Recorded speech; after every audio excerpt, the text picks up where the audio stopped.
Hi hello, மறுபடியும் என்னை ஞாபகம் வச்சு என்னோட பாட்காஸ்ட் கேட்க வந்த உங்கள் எல்லோருக்கும் மிகப்பெரிய நன்றிகள். இந்த வருஷம் எல்லா கஷ்டமும் மாறும்னு ஆரம்பித்த உங்களுக்கும், எல்லாம் நல்லா தான் போகுதுன்னு நினைக்கிற உங்களுக்கும், இல்லை நான் இயேசுவை விட்டு ரொம்ப தூரம் போயிட்டேன்னு நினைக்கிற உங்களுக்கும், இயேசுவுக்காக ஏதாவது பண்ணணும்னு நினைக்கிற உங்களுக்கும் புதுசாக ஒரு கதையை சொல்லி இந்த வருஷத்தோட முதல் எபிசோடை ஸ்டார்ட் பண்ணலான்னு நினைக்கிறேன். கொஞ்ச நாளைக்கு முன்னாடி நான் இன்ஸ்டாவில் ஒரு ட்ரோல் ஒன்று பார்த்தேன். நான் சின்ன பிள்ளையாக இருக்கும்போது, நான் 10th படிக்கும்போது ஃபேஸ்புக்கு அப்போ தான் நான் யூஸ் பண்ண ஆரம்பித்தேன். அந்த டைமு என்னோடய சர்ச்சில் ஃபேஸ்புக் யூஸ் பண்ணவே கூடாது, அதெல்லாம் சத்துருன்னு சொல்லி பிரசங்கம் பண்ண பாஸ்டர்ஸு இப்போது நான் லைவ் வரேன், நீங்கள் எல்லாருமே அதில் ஜாயின் பண்ணுங்க அப்படின்னு சொல்லி விளம்பரப்படுத்துகிறாங்க. பார்த்தீங்களா, மனுஷனோட வார்த்தை எவ்வளோ சீக்கிரமாக மாறிடுச்சுன்னு. ஆனால் இயேசு மட்டுமே மாறாதவராக இருக்கிறாரு. அப்படிப்பட்ட அழகான இயேசுவை யதார்த்தமாக பேச போகிறோம். நீங்கள் கேட்டுட்டு இருக்கிறது யார் சார் நீங்கள்? நான் உங்கள் பிரித்திஷ். ஆரம்பிக்கலாமா? நான் சொல்ல போகிறது சின்ன கதை மட்டும் இல்லை, என்னோட ஆழ்ந்த நித்திரையில் வந்த ஒரு கனவு. ஒரு பெரிய காட்டில் ஒரு சிங்கமும் ஒரு காக்காவும் ஒரு இடத்துல வாழ்ந்து வந்தாங்க. அந்த காட்டில் ஒரு நாள் மிகப்பெரிய தண்ணீர் பஞ்சம் வந்துருச்சு. அந்த தண்ணி பஞ்சம் வந்ததுனால அங்கே இருக்கிற மிருகங்கள் கொஞ்சம் கொஞ்சமாக சாக ஆரம்பிச்சிருச்சு. அங்கே இருக்கிற கொஞ்சம் மிருகங்கள் அந்த காட்டை விட்டு ஓடி போக ஆரம்பிச்சிருச்சு. ஸோ இந்த காக்காவுக்கும் இந்த சிங்கத்துக்கும் அந்த காட்டை விட்டு போகிறதுக்கு மனசு இல்லை. ஏதாவது பண்ணணும், இல்லை இந்த காட்டை மறுபடியும் நாங்கள் செழிப்பாக்கணும் அப்படின்னு சொல்லி அவங்க கடவுள்கிட்ட ப்ரேயர் பண்ண ஆரம்பித்தாங்களாம். அப்போ கடவுள் அவங்களுக்கு ஒரு வழியை காமிச்சாராம். எக்ஸாக்டாக சொல்லணுன்னா, இந்த காலத்தில் கூகுள் மேப் மாதிரி ஒரு மேப்பு கொடுத்து நீங்கள் இங்கே போங்க, அங்கே உங்களுக்கு தண்ணீர் கிடைக்கும் அப்படின்னு சொல்லி சொன்னாராம். உடனே காக்காவும் சிங்கமும் தண்ணி இருக்கிற இடம் தெரிஞ்சதுனால ரொம்ப சந்தோஷப்பட்டு அவங்களோட பிரயாணத்தை ஸ்டார்ட் பண்ண ஆரம்பித்தாங்க.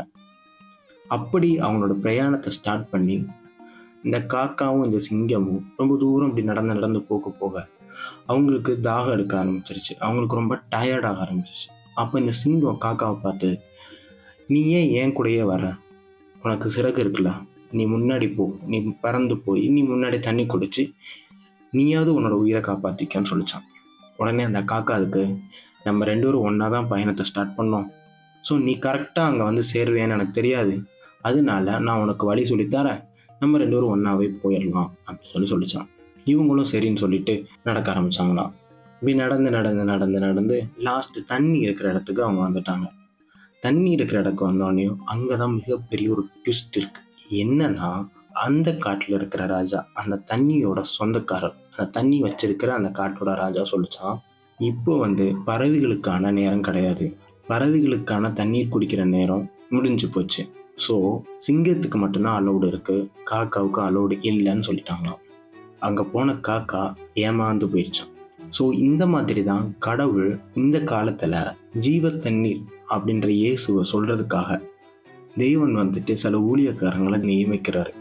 நம்மளை தேவன் ஊழியக்காரங்களாக மாற்றுறாரு. அப்படி மாற்றும்போது நம்ம ஜனங்களுக்கு அந்த ஜீவ தண்ணீர் யாருன்னு சொல்கிறதுக்கான வழியையும் காட்டுறாரு. ஆனால் அந்த வழியில் நம்ம பயணம் பண்ணும்போது நம்ம மற்றவங்களை பார்க்குறோம், மற்றவங்க சரியாக போகிறாங்களான்னு நம்ம பார்க்க ஆரம்பிக்கிறோம். அவங்களோட பாதை கரெக்டாக இருக்கான்னு பார்க்குறோம். அந்த பாஸ்டர் குத்தம் பண்ணிட்டாருப்பா, இந்த பாஸ்டர் விழுந்துட்டாருப்பா, ஹேன்னு சிரிக்க ஆரம்பிச்சிடுறோம். ஆனால் என்னைக்காவது நம்மளோட பாதையில் நம்ம கரெக்டாக போகிறோமா நம்ம யோசிச்சிருக்கோமா? இதில் மிகப்பெரிய ஒரு விஷயம் என்ன தெரியுமா? தெய்வன் அவங்களுக்கு நடக்க கால் கொடுத்துருந்தாருன்னா உங்களுக்கு பறக்கிறதுக்கு ரெக்கையை கொடுத்துருக்கிறாரு. ஸோ அவங்கள விட நீங்கள் சீக்கிரமாகவே இயேசுவை சொல்கிறதுக்கு தேவன் உங்களை அழைச்சிருக்கிறாரு. ஆனால் நம்ம அதை விட்டுட்டு அவங்க போகிற பாதையை நம்ம என்ன பண்ணுறோம்? கிண்டல் பண்ணுறோம், கேலி பண்ணுறோம், அவங்க விழுந்துட்டாங்கன்னா சந்தோஷப்படுறோம், அவங்களோட ஊழியம் சரியில்லைன்னு சொல்லி குத்தம் சொல்கிறோம், அவங்க பேசுகிற வசனம் சரியில்லைன்னு சொல்லி குத்தம் சொல்கிறோம். தேவன் எல்லாத்துக்குமே ஒரு விஷயத்த கொடுத்துருக்கிறாரு. என்னைய போய் நீங்கள் மற்றவங்க கிட்ட சொல்லுங்கள், நான் தான் கடவுள்னு சொல்லி மற்றவங்க கிட்ட போய் சொல்லுங்கன்னு சொல்லி சொல்கிறாரு. ஆனால் நம்ம அதை விட்டுட்டு மற்ற எல்லாத்துக்குமே மூக்க நுழைக்கிறோம்.